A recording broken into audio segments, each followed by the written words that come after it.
یہ پیشکش ہے رضا انٹرپرائزز کی۔ الحمد للہ رب العالمین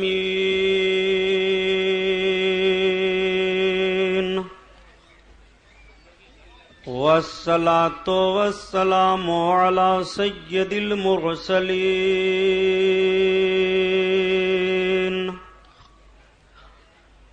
وعلى آلہ الطاہرین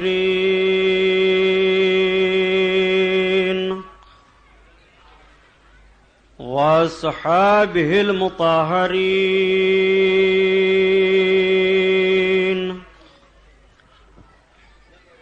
وابنہ الغوث العظم الجیلانی محی الدین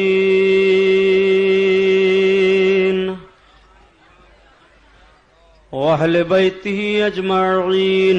أعوذ بالله من الشيطان الرجيم، بسم الله الرحمن الرحيم۔ قال الله تعالى في القرآن العظيم والفرقان الحميد، قل لا أسألكم عليه أجرا إلا المودة في القربى۔ صدق الله البصير القدير وصدق رسوله البشير النذير والحمد لله رب العالمين۔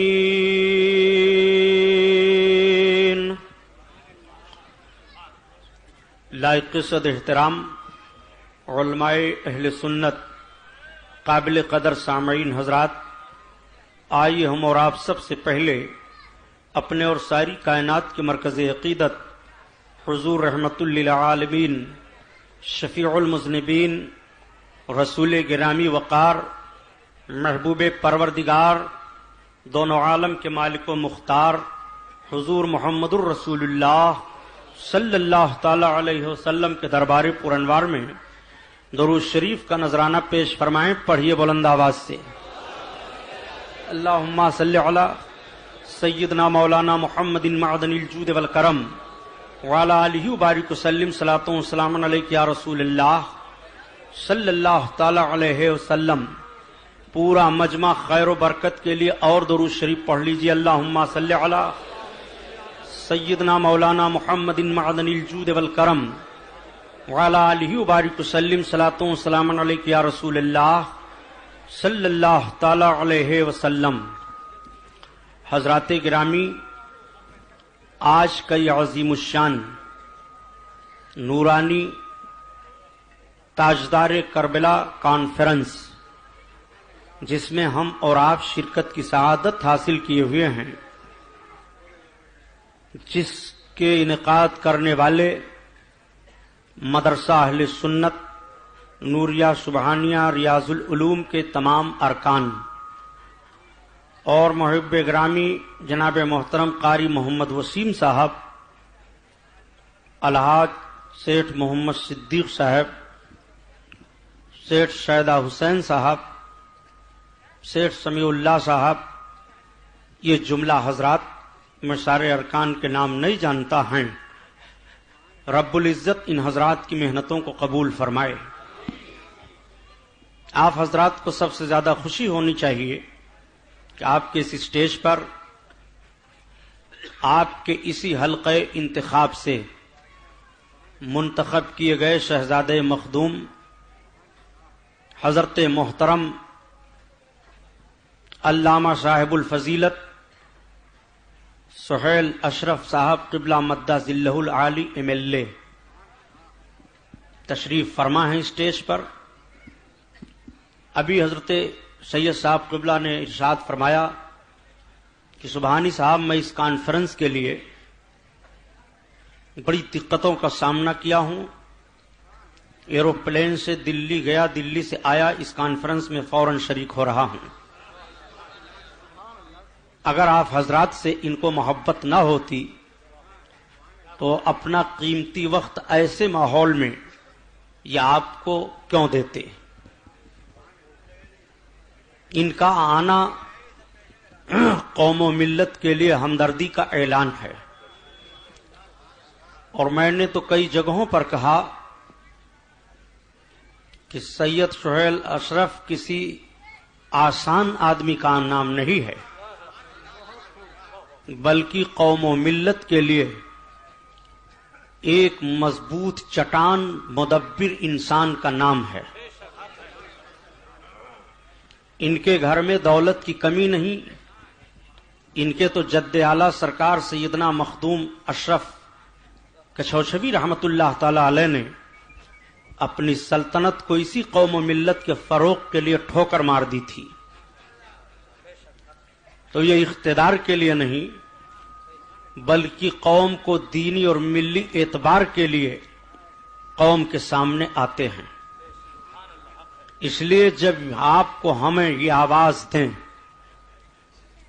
تو ہمارے اور آپ کے اوپر دینی اور ملی فریضہ یہ ہوتا ہے کہ اپنے ایک شہزادے مخدوم، قوم ملت کے درد رکھنے والے مجاہد، ملک کے اچھے سیاسی لیڈر حضرت علامہ سید سہیل اشرف صاحب قبلہ کا ساتھ دیا جائے۔ تو آپ حضرات اس بات پر راضی ہیں؟ ہاتھ اٹھائیے سب۔ نہیں، کچھ ہاتھ نہیں اٹھ رہے ہیں، پیارے امام حسین کی محفل ہے، ابھی تو میں نے کچھ کہا ہی نہیں، یہ گرا لو۔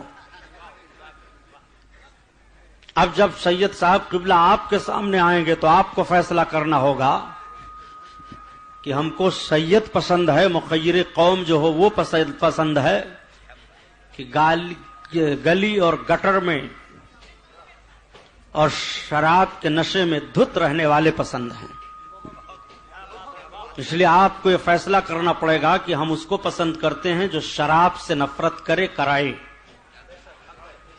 جو اچھی راہ پر چلے اور چلائے، جو خود شریف اور سارے لوگوں کو شرافت کا پیغام دے، جس کا مشن قوم کے لیے ایجوکیشن ہو اور شکشا کا معاملہ آگے بڑھا کر کے قوم کے بچوں کا مستقبل سنوارے۔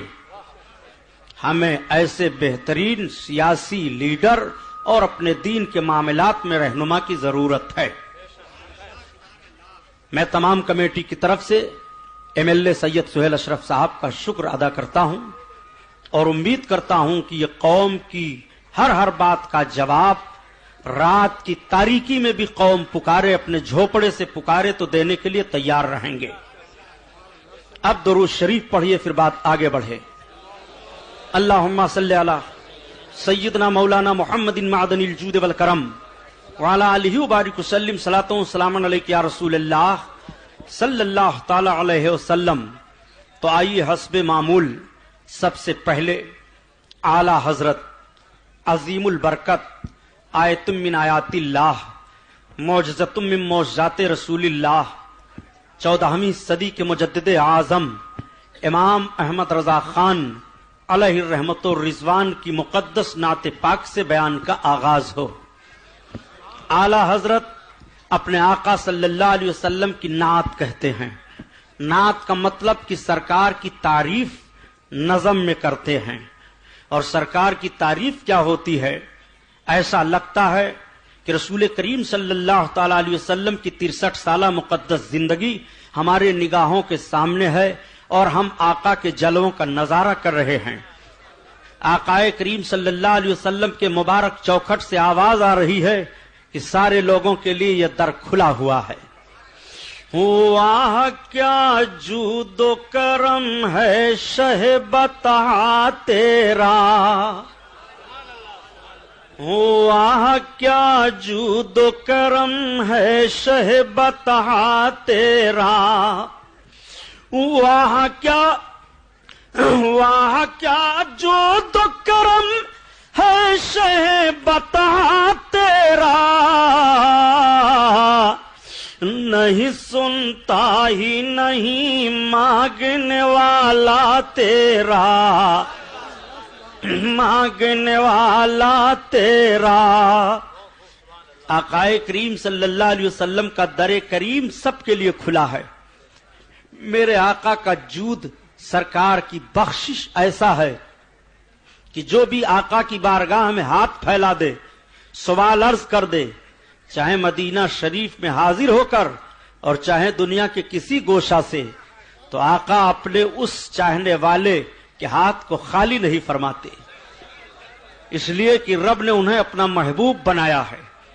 اسی لیے تو اعلی حضرت عظیم البرکت فرماتے ہیں کہ میں تو مالک ہی کہوں گا کہ ہو مالک کے حبیب، یا رسول اللہ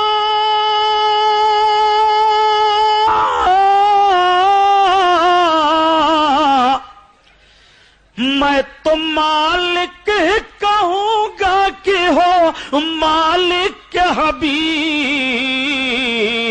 یعنی محبوب محب میں نہیں میرا تیرا، یعنی محبوب محب میں نہیں میرا تیرا۔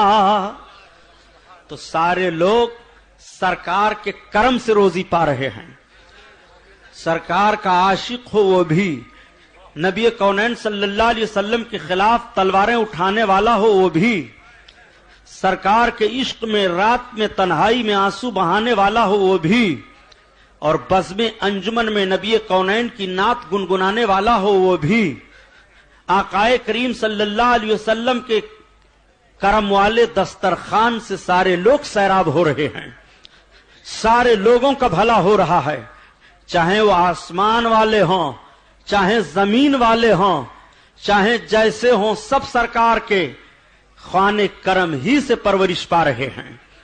اور سرکار کا خوان کرم ہے کیا؟ ساری زمین اللہ کی نعمتوں سے بھری ہوئی ہے، اور یہ اللہ کی ساری نعمتیں اللہ نے اپنے بندوں ہی کے لیے رکھا ہے، اپنے محبوب کے صدقہ میں رکھا ہے۔ اسی لیے تو اعلی حضرت عظیم البرکت فرماتے ہیں کہ یا رسول اللہ سارا زمانہ آپ کا مہمان ہے، یا رسول اللہ آپ سب کے میزبان ہو۔ آسماں خان زمیں خان زمانہ مہمان، آسماں خان زمیں خان زمانہ مہمان، اور صاحب خانہ لقب کس کا ہے؟ تیرا تیرا تیرا تیرا۔ اللہ اکبر۔ وہ نبی کونین صلی اللہ علیہ وسلم کا در کریم ہے، کہاں کہاں اپنے رسول کے کرم کا انکار کرو گے؟ جہاں دیکھو وہی رسول کے کرم کا بادل برس رہا ہے، جہاں دیکھو نبی کونین صلی اللہ علیہ وسلم کے عطا کے دھارے چل رہے ہیں، جہاں دیکھو وہی سرکار کے کرم سے سیراب ہو رہا ہے۔ آقا کا کرم دیکھو گے تو آؤ ذرا دیکھو، آقا کے کرم کا حال یہ ہے کہ ابھی نبوت و رسالت کا اعلان نہیں ہوا، بچپن ہے۔ آقا کریم صلی اللہ علیہ وسلم اپنے چچا کے کفالت میں ہیں بظاہر۔ ابو طالب حضرت علی کے باپ کے پاس مکہ کے لوگ آئے، سردار قریش قحط پڑ گیا، بارش نہیں ہو رہی ہے، سارے لوگ پریشان ہیں۔ اے سردار قریش اب کیا ہوگا؟ بھوک مری کے سب شکار ہیں، کھیتیاں سوکھ رہی ہیں، جانور پیاس سے مرنے لگے ہیں۔ تو اب سردار قریش ابو طالب کا انداز دیکھو، وہ یوں ہی جا کر کے خانہ کعبہ کی دیوار پر اپنا ہاتھ رکھ کر کے دعا مانگ سکتے تھے، غلاف کعبہ وہ پکڑ لیتے، لیکن نہیں، نبی کونین صلی اللہ علیہ وسلم کو ساتھ میں لیا، کعبہ شریف کے دیوار کے قریب بیٹھ گئے، غلاف کعبہ اپنے ہاتھ میں لیا اور عرض کرتے ہیں پروردگار یہ حسین و خوبصورت چہرے والا بچہ ہے، اس کے توسل سے میں تیری بارگاہ میں بارش مانگتا ہوں، بارش عطا فرما دے۔ تب تک بادل کے جھنڈ اٹھے، چھا گئے، بارش ہونے لگی، اور جب بارش ہونے لگی تو سرکار کے چچا حضرت علی کے باپ ابو طالب سرکار کا چہرے کریم دیکھتے ہوئے کہتے ہیں یستسقی الغمام بوجہی شمال الیتام عصمت للاراملی۔ اللہ اکبر، اس حسین چہرے والے سے بارش مانگی جاتی ہے، یہ یتیموں کے پناہ دینے والے ہیں اور بیوہ عورتوں کے سہارا ہیں، یہ سب کو امن و امان عطا فرمانے والے ہیں۔ تبھی تو اعلی حضرت عظیم البرکت فرماتے ہیں کہ غمزدوں کو رضا مزدہ دیجے کی ہے، اور بے کسوں کا سہارا ہمارا نبی، ہمارا نبی۔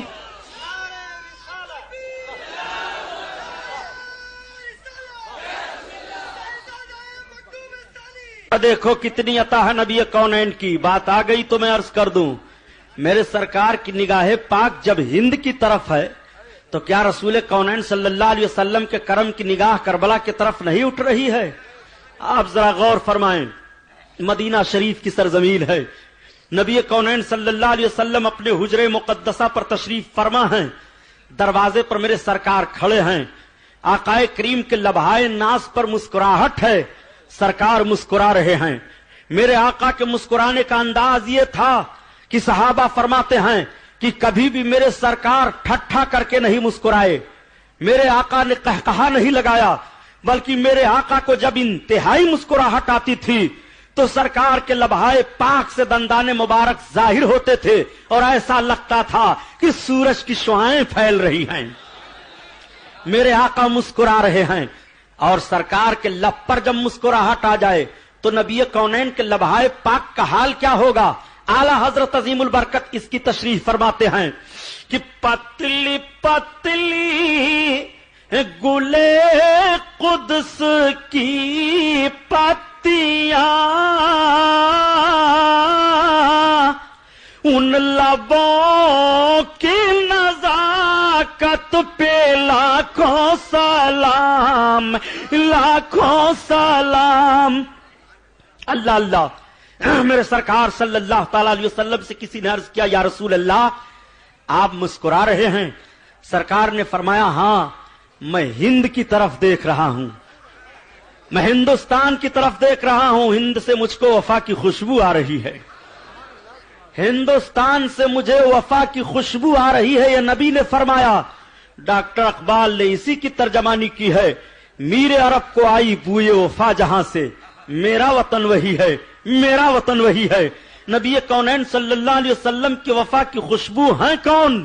سرکار سلطان الہند غریب نواز ہیں, سرکار بختیار کاکی ہیں, سرکار نظام الدین محبوب الہی ہیں, سرکار نصیر الدین چراغ دہلی ہیں, سرکار بندہ نماز گیسو دراز ہیں, سرکار مخدوم کچوچھا ہیں, سرکار سیدنا غازی پاک بہرائچی ہیں, بزرگان دین مارہرہ متحرہ شریف ہیں, بزرگان دین دہلی ہیں, بزرگان دین بریلوی ہیں, یہ سرکار سیدنا اعلی حضرت ہیں, یہ مجددین اسلام ہیں. وفا کی خوشبو یہی ہے. میرے عرب کو آئی بوئے وفا جہاں سے, میرا وطن وہی ہے, میرا وطن وہی ہے. اس لیے یہ لال و گوہر ہندوستان میں اب بھی موجود ہیں. اب بھی نبی کونین صلی اللہ تعالی علیہ وسلم کے وفا کی خوشبو دینے والے الحمدللہ موجود ہیں. اسی لیے تو کہا کہ کہاں کھولے ہیں گیسو یار نے خوشبو کہاں تک ہے, معطر ہے اسی کوچا سے اپنا صحرا بھی, کہاں کھولے ہیں گیسو یار نے خوشبو کہاں تک ہے. سرداد نداد دست در دست یزید, حقہ کی بنائے لا الہ ہست حسین, اور اسلام کے دامن میں اس کے سوا کیا ہے؟ یک ضرب ید اللہ, یک سجد شبیری, انسان کو بیدار تو ہو لینے دو, ہر قوم پکارے گی ہمارے ہیں حسین. حضرات آپ آئیے تجزیہ کیجئے اور جائزہ لیجئے کہ شروع سے لے کر کے اب تک اور قیامت تک یہ دستور رہے گا اور یہ انسانوں کا فطری قانون رہے گا کہ کوئی بھی کوئی کام کرتا ہے تو اپنے اس کام کا نتیجہ ڈھونڈتا ہے, اپنے اس کام کے انجام پر غور کرتا ہے. آپ تجارت کرتے ہیں, آپ کو امید نفع کی ہوتی ہے, آپ ملازمت کرتے ہیں, آپ کو امید مشاہرے کی ہوتی ہے, تنخواہ کی ہوتی ہے, آپ محنت و مزدوری کرتے ہیں, آپ کو اجرت دی جاتی ہے. آپ دنیا کے کسی بھی انسان کا کوئی کام لے لیجئے, چاہے وہ سماجی کام ہو, اقتصادی کام ہو, معاشرتی کام ہو, کیسا بھی کام ہو, آدمی اپنے ہر کام کا اجرت چاہتا ہے, اپنے کام کے نفع کو دیکھنا چاہتا ہے, اپنے کام کے نتیجے کو چاہتا ہے. اب آئیے ذرا غور فرمائیے, رب نے کرم فرمایا اپنے بندوں پر اور اپنے آخری محبوب پیغمبر حضور محمد الرسول اللہ صلی اللہ تعالی علیہ وسلم کو جب 40 برس کے بعد اعلان نبوت کا حکم عطا فرمایا. محبوب اپنی نبوت کا اعلان فرما دو. آج ایک جملے کی یہ بھی تشریح میں کر دوں, کچھ لوگ جملہ کہہ دیا کرتے ہیں اور کچھ کتابوں میں بھی لکھ دیا کرتے ہیں کہ نبی کونین کو نبوت 40 سال کے بعد ملی ہے. میں عرض کرتا ہوں یہ جملہ بدلو تاکہ عقیدے کا جنازہ نہ نکلنے پائے. صحاح ستہ کی حدیثوں میں سے ایک حدیث کی کتاب ہے جس کا نام جامع ترمذی ہے.